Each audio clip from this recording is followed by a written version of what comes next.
frère Henri, la famille dominicaine s'honore de beaucoup de belles figures. Pourrais-tu nous parler des personnages, des figures que tu préfères?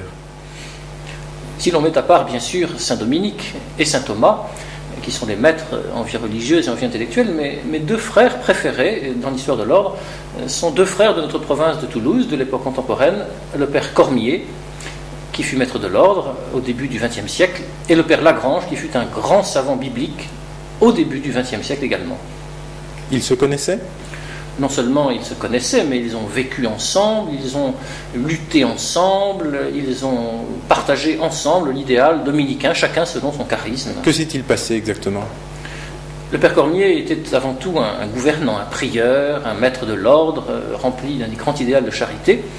Le père Lagrange était un intellectuel qui cherchait dans le domaine de l'exégèse, et un conflit se produisit entre le travail du père Lagrange et certaines remises en cause dans l'ordre des sciences bibliques qui ne manquaient pas d'inquiéter certaines autorités, dont le père Cormier.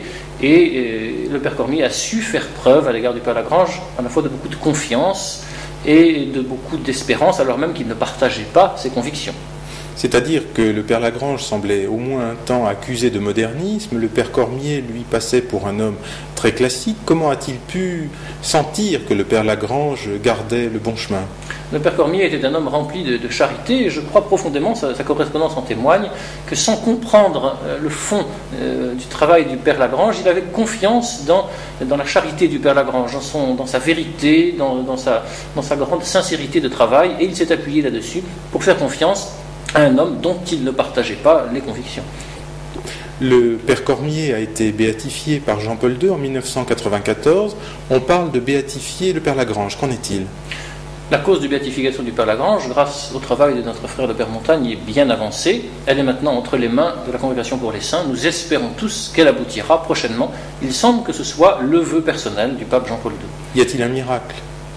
Le miracle est attendu, mais il n'est pas encore là. Il faut beaucoup prier le père Lagrange pour qu'il réalise.